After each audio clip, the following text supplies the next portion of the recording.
Bonjour, cette vidéo va vous expliquer comment vous réinscrire suite à l'annulation ou à la suspension de votre permis de conduire. Dans un premier temps, rendez-vous sur le site de l'ANTS. Vous devez ensuite cliquer sur « Demande de permis de conduire ». Il faudra alors vous créer un compte personnel. Vous êtes un particulier, renseignez votre nom de famille, votre prénom, votre adresse email, ainsi que le code sécurisé qui vous sera demandé. N'oubliez pas d'accepter les conditions générales d'utilisation, puis cliquez sur « Créer mon espace ». Afin de finaliser votre inscription, rendez-vous sur votre boîte mail et cliquez sur le lien dans l'email de confirmation. Vous serez automatiquement redirigé vers le site de l'ANTS. Vous devez ensuite remplir les champs demandés et veillez bien à respecter les consignes pour choisir votre mot de passe. Dès que vous avez tout complété, il vous suffit de cliquer sur « Me connecter ».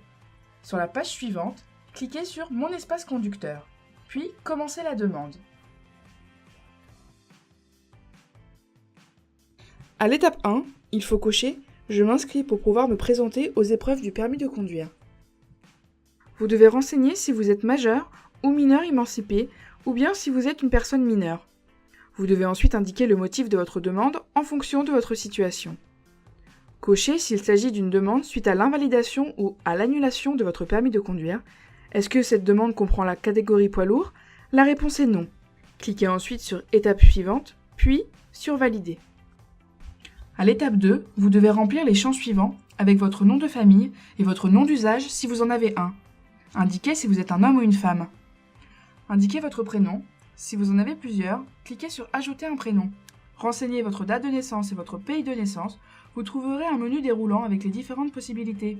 Sélectionnez celui qui vous correspond et précisez votre commune de naissance.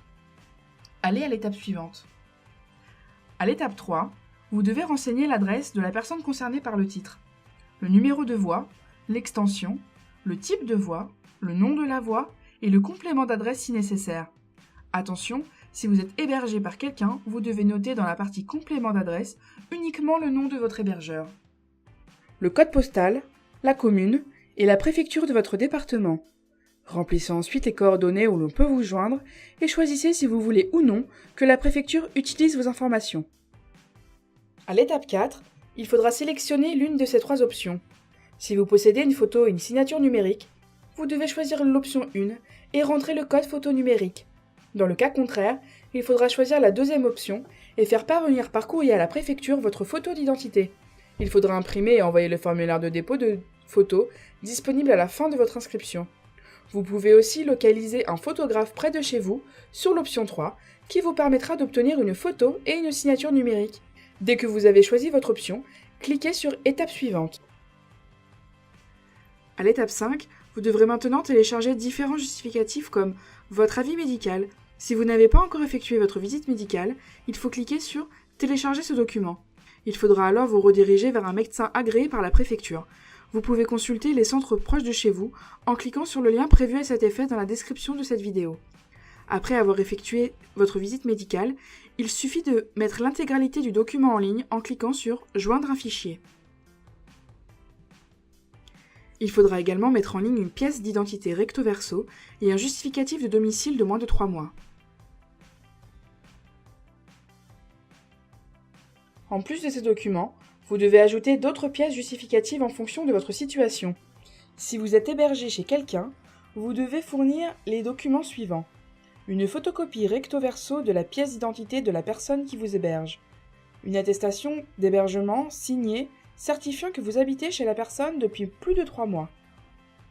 Une copie d'un justificatif de domicile au nom de la personne qui vous héberge. Si vous êtes né après le 31 décembre 87, vous devez joindre également une copie de l'ASSR2.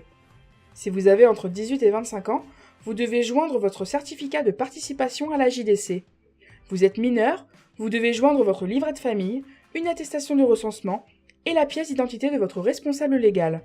Dès que vous avez mis en ligne vos documents, passez à l'étape suivante. À l'étape 6, vous trouverez un récapitulatif de votre demande. Vérifiez que les informations que vous avez renseignées sont correctes. Vous devez les confirmer et les valider.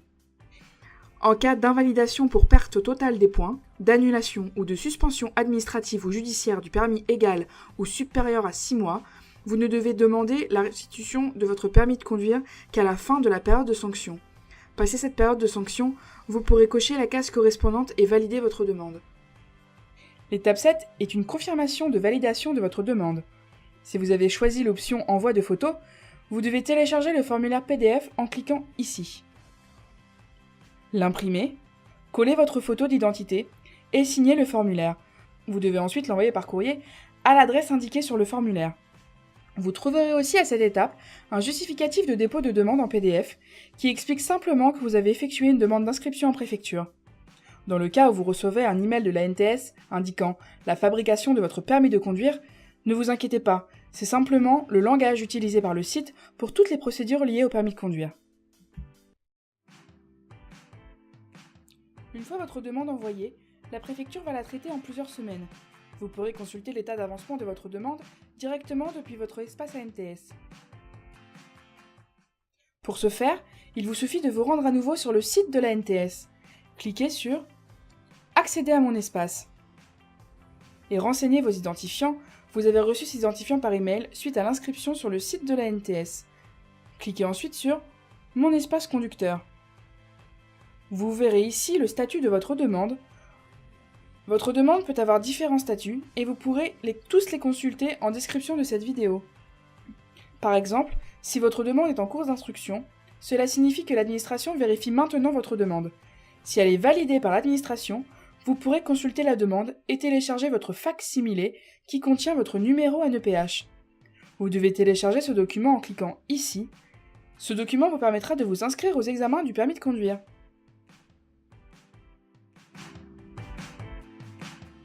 Il faudra ensuite le mettre en ligne sur votre espace personnel en voiture Simone. Vous devez vous connecter et cliquer sur Mes documents, puis mettre en ligne ce document dans Attestation d'inscription. Si vous avez d'autres questions, n'hésitez pas à contacter le service client depuis les boutons Assistance du site internet en voiture Simone.